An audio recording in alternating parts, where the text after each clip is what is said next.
Welcome, everybody, to Beyond the Shadows. I'm author and ghost historian Mike Ricksecker. As I've been saying a lot more often lately, author and researcher, because we do a lot more things in the connected universe other than just ghosts and things that go bump in the night. We are exploring all different kinds of phenomena throughout the entire universe. We're going to be talking about spirit communication tonight on this show. But first off, this episode of Beyond the Shadows is brought to you by Haunted Road Roast. It helps you hunt ghosts. And that is for our buddy, good friend, Tim Schoen. So I believe most people here this evening are well aware that our good friend Tim Schoen passed away yesterday.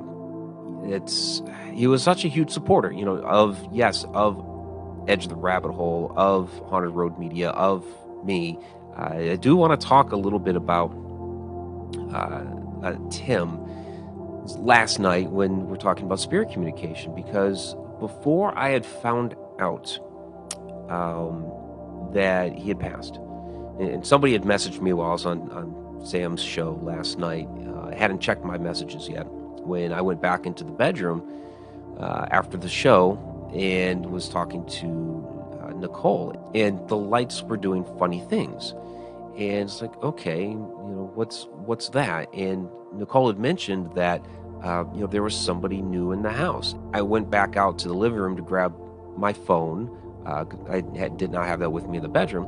And I look at the messages. I'm like, oh my gosh, what in the world? There was a person that I did not recognize that sent me a message, but it said, just to let you know, Tim. And I was like, what Tim? And I know a couple of Tims, so I clicked into it, and then boom, there's the news. And then I went out to Tim's profile, and I saw all these posts.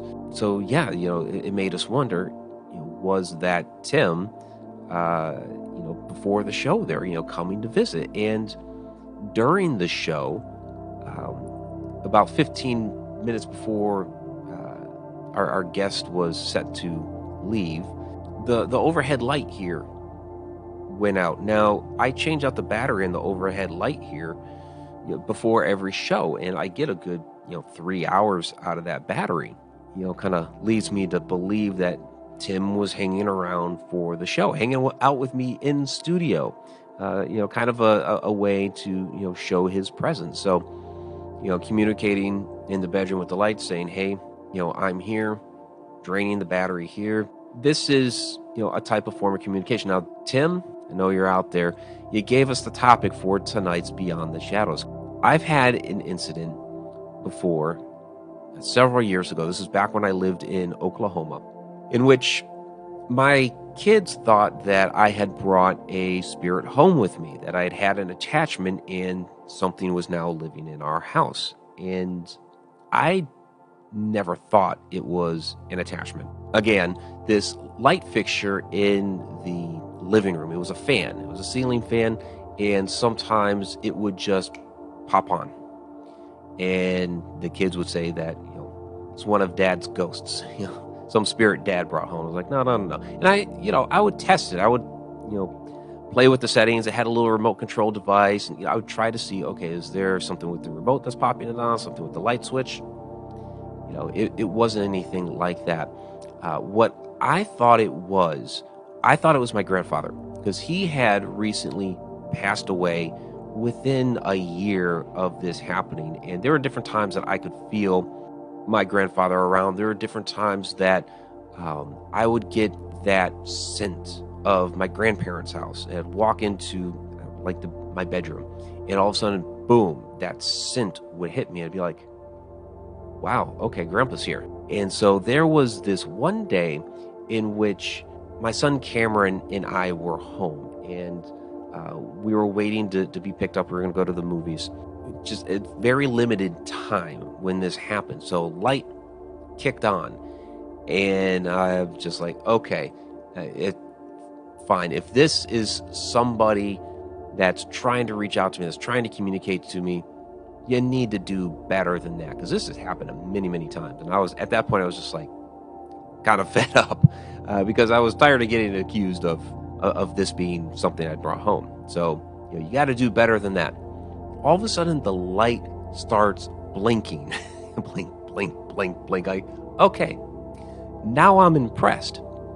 So I went and got a digital audio recorder and I set it out, and I just said, okay, if there is a message you have for me, since you have absolutely made your presence known now, what's the message? And so I played, or I recorded on the audio recorder until, we had to go, which was, grand total of about 5 minutes, and listened back to that audio later on that evening, and there was an EVP on there that said, "Don't stay here anymore."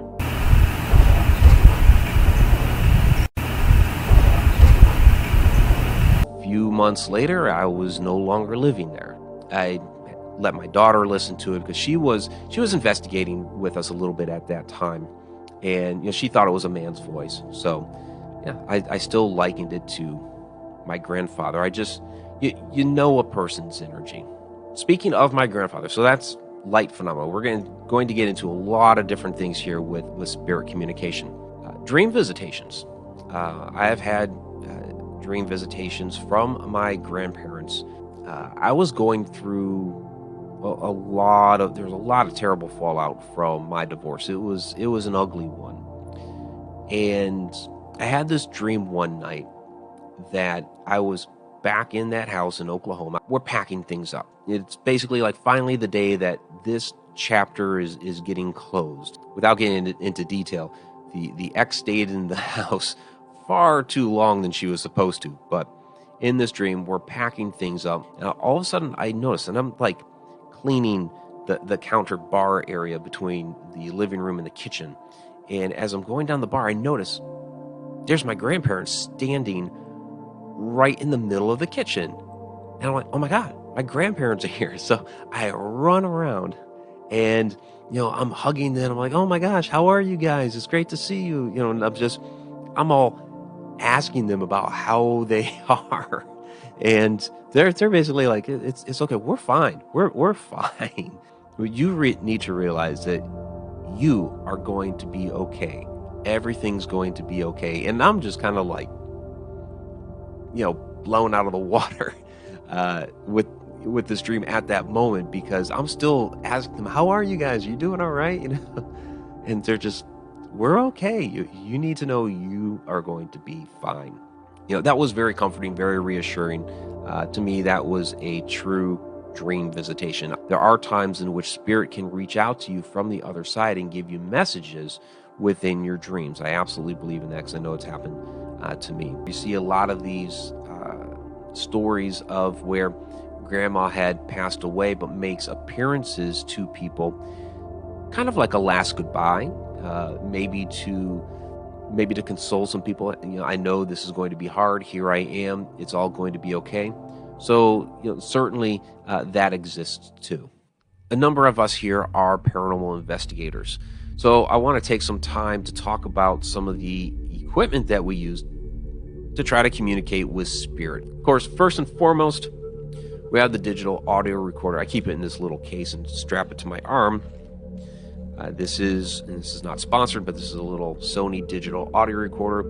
This is pretty much my go-to for trying to capture EVP, and I've caught all sorts of really interesting EVPs with this. And it's basic usage. You hit the record button, you walk around with the thing, or sit in the dark.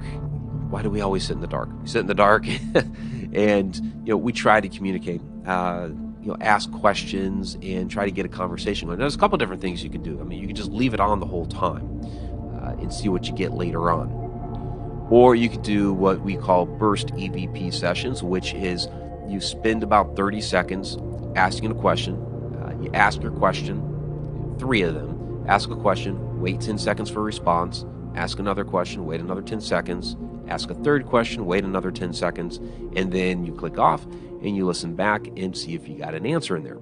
If you did get an answer, well, your next 3 questions are based off of that particular response that you got. And so this is a burst EVP session. The same thing can be said for your actual video camera. There are times that you will actually get your EVP on a video camera. This is one of my older ones. This is the one that actually caught the shadow person at the grade school on, and the apparition there. Rick Gabbert, what kind of equipment would you recommend for me to use while at a historic site like Missouri State Penitentiary?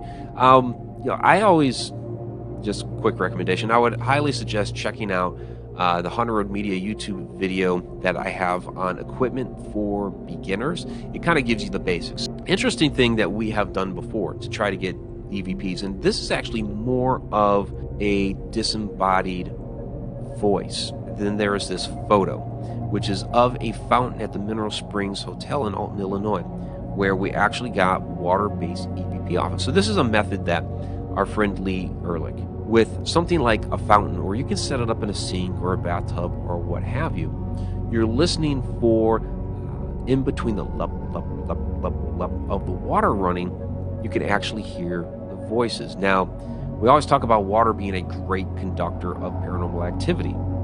Yeah, and you can actually hear it within the water. So it's really what it's doing is it's amplifying the voices that are being spoken by the entities that are there. And so we have a great video called Voices of Mineral Springs.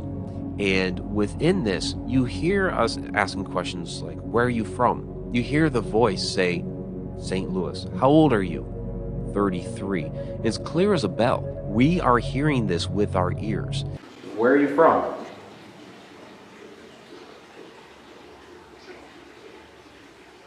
How old are you? 30? I thought I heard 33. 33? Yeah. Okay. Absolutely fascinating way to be able to speak with spirit in real time. So that's water-based EVP. I talked about disembodied voices. So, okay, some of these other devices that are out there, like ghost boxes. I don't use the ghost box. I don't believe ghosts speak in radio.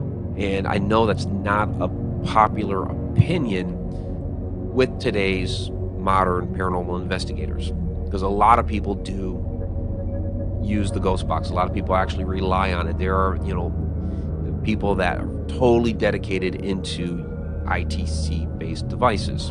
And yeah, I've heard some interesting stories, and I've seen people present answers to questions. It was like a series of questions, and it's like, okay, it's interesting. Maybe there's a little something there. I will say you can get the spirit voices over the white noise. A lot of where this originated, where you would have white noise machines or a television, and people would hear the voices coming through off the white noise. Now that's a little bit different. I think it's an old Inside the Upside Down presentation on how a radio works, as opposed to just the white noise. If you want to use a ghost box, fine. If that's your method, fine. I'm not going to disparage you. Have at it. That's the way you want to investigate. Fine. I'm cool with that. I'm not going to use them, is the thing. I'm not faulting for the developers of thinking outside the box. They're trying to use our current technology, which is great. I just don't necessarily believe they work. Like, again, the apps on the phone, it's kind of the same thing with the spirit box. I don't think that they're able to do that with a phone. Knowing how to program, I see how a lot of these different apps can basically fake what's going on. That's why I don't trust a lot of them. It's like I know how that could be faked, and I don't know the programmer personally, so maybe some of these are precursors to other devices that will actually work, and we have to go through some of these growing pains first.